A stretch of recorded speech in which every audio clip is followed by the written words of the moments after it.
Hi you guys, welcome back to our channel. Today I thought I would do a video on our tenant turnover process because we are actually doing it in real time. And the reason why I wanted to make this video is I feel like we do our process very different than what you might see online. A lot of times I see people will completely have their tenant leave and they'll clean it and then they'll redo photos and all that stuff and then they'll post it for rent.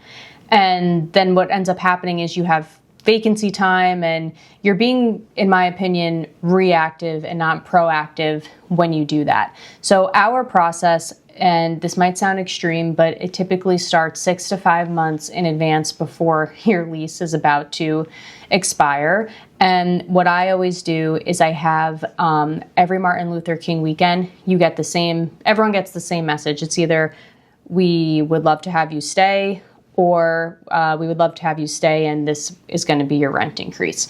This year, given just where markets are, just with the economy and with just the values that they are currently at, are still pretty fair. So everyone did not get a rent raise. Everyone was asked to renew.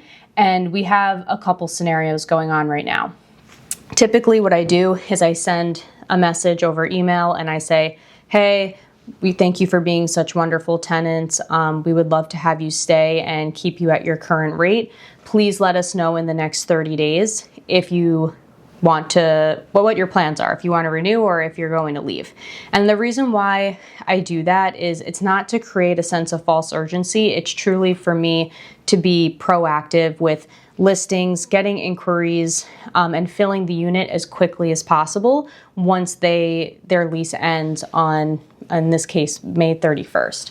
Another reason why I like to send that message all at the same time is because we are in a position where we have 10 different units, most of which, all but 2 of them, are on that same lease cycle. So let's just say you have a group of roommates. We typically have young professionals or young families. But in the young professionals example, okay, we would love to stay. It's a great tenant-landlord relationship, but one of the girls or guys is moving out or got a new job or whatever, so we would like to downsize.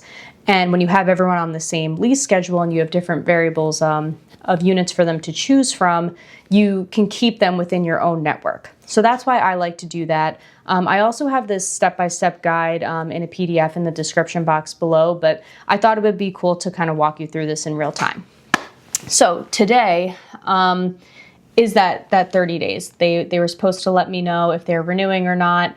I'm still waiting to hear back from one person, but because I didn't hear, I ended up already listing the unit. And if they decide that they want to stay, of course, I'll take it down, but I need to start getting my inquiries in. And the email that I send out to everybody, I say, good afternoon, and I name all their names, and I say, firstly, Kevin and I would like to thank you for being such wonderful tenants. We truly appreciate how well you cared for our home during your time with us. It's been a pleasure having you, and we wish you all the best in your next chapter. To ensure a smooth transition that you've reached your full To ensure a smooth transition and that you receive your full security deposit back, I've attached a move-out checklist to keep all us aligned on expectations and the move-in out checklist for reference. Please know I'm aware of the various items you pointed out and documented during move-in. Then I have move-out details, when your scheduled move-out is and the time, and then next steps. Please provide me your new forwarding address so we can mail your security deposit once the final walkthrough is complete and everything is in good order. If you have any questions, don't hesitate to reach out. Wishing you all the best in your next chapter. A few things here. I like to make it known that I do not want to hold your security deposit. I am not in the business of nickel and diming my tenants. I just don't want that. So I want to make sure that they well in advance understand what expectations are and what they need to do in order for that to happen. And I'll also link these below too. But the 2 checklists that I have for reference, I don't know if I could show this to you like this. Can you guys see that? Probably not, but I'll just read it to you. It's just a checklist for cleaning, kitchen, bathroom, living areas, bedrooms, and what all those expectations are. Utilities, some of the units have oil, so they're required to fill it exactly how they got it because they all get it with a full oil tank. So they know that. And then I make it clear that they have to notify the utility company of when their last day is. And there's a distinction between when the billing needs to switch from them to me, and a difference between shutting off utilities entirely. I've had people in the past move out and shut out all power to the house, which was a huge problem, of course, because when we sent cleaners and the new tenants went to, set up their utilities, they were completely powered off. So it was just a mess. So I always like to call that out there. Anything regarding repairs and damages that they're expected to fix, and if they don't want to fix them themselves, what the cost is for us to do it on their behalf. Trash, personal items, key and access cards, we do all codes, but we tell them that they have to leave their code on the door, of course, because I don't want them to accidentally remove my key codes where I can't get in. So I tell them to leave that, and then of course the forwarding address. And then the next thing that I like to attach is something that I give them at move-in, and it's essentially a list of all of the damages that might be pre-existing in the property that they don't want to be held liable for when they move out. So I attach what they fill out for reference and any documents or photos that they add with it. So that's what I send in the morning. And because I know that I have some vacancies and turnover happening, what I did is I went over to Zillow Rental Manager, and it's just easy because I already have them saved and the descriptions and the photos already uploaded in there.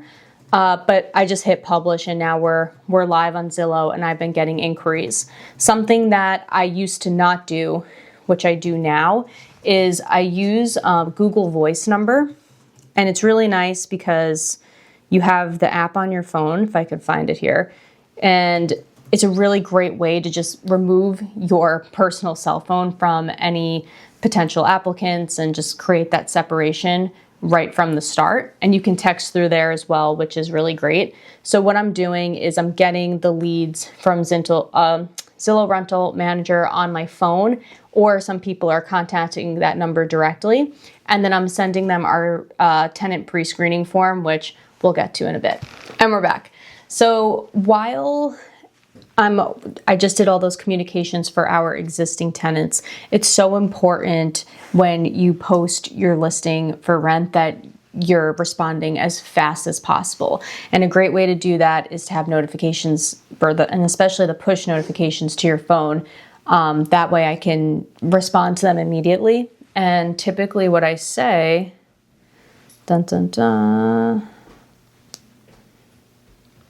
is I say, hi, name, thank you for your inquiry, what's your phone number, and I'll go ahead and send you the intake form.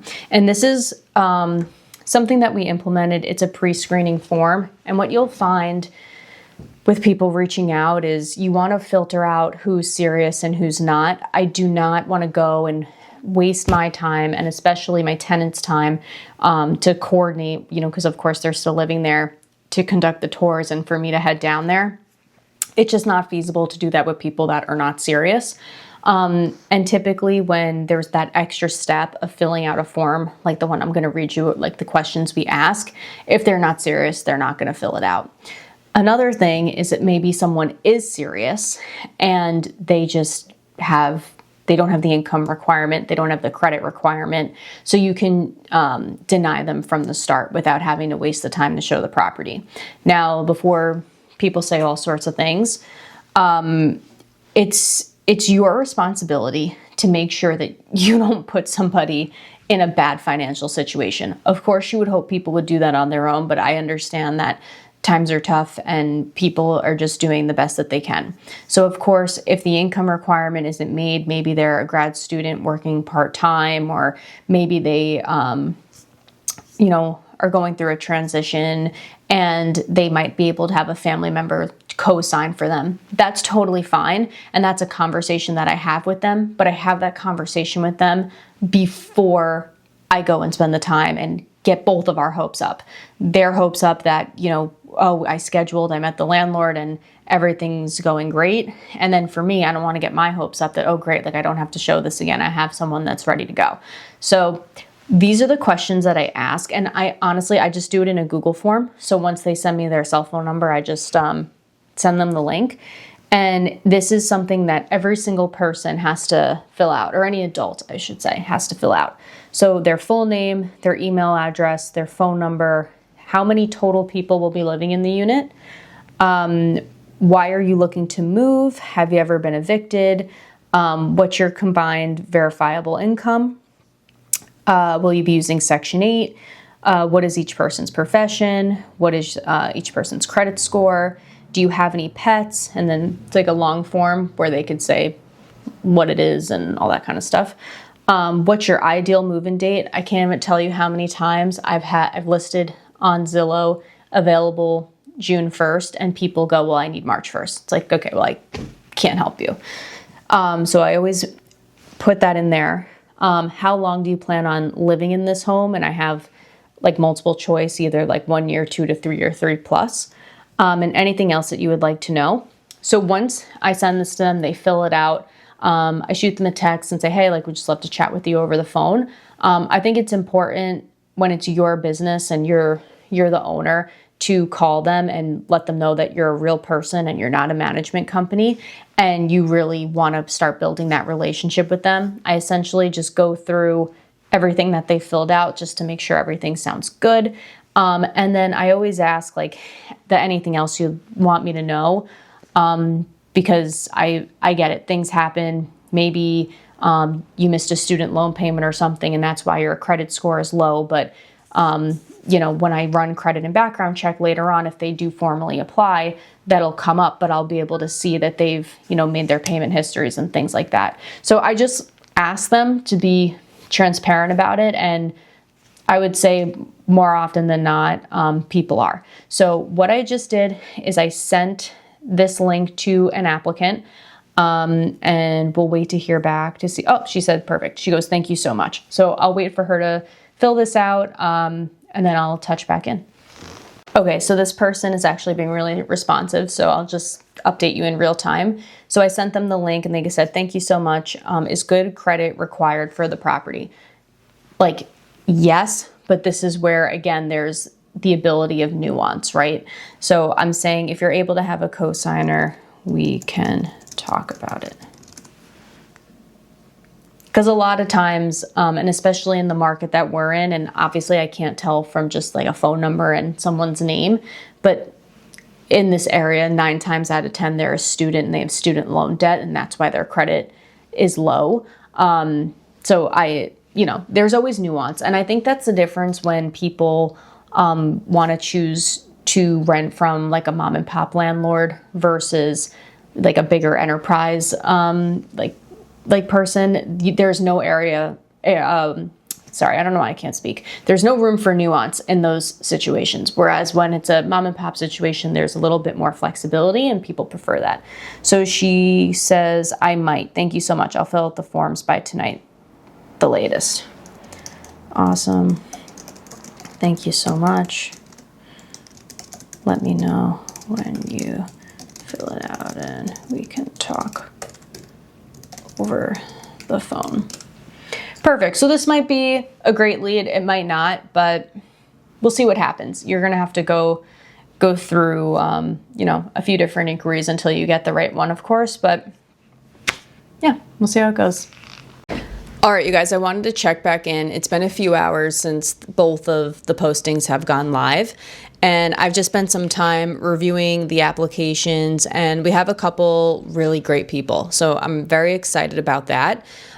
Basically, I sent them, well, some people actually do like the formal Zillow application, and that's just as good, but I send them my intake form anyways, just for, my own records, and we kind of go from there. And then we have a group of tenants that have been with us for so many years now, and they've lived in 2 of our units, and they're going to be moving into another one, which is just great. And it just shows good, tenant landlord, relationships there, but they are adding someone to their unit. So the process for that is I send them the same intake form just to make sure credit and income, all check out. And, I just learned that they have another cat, so I have to figure out how to address that fee.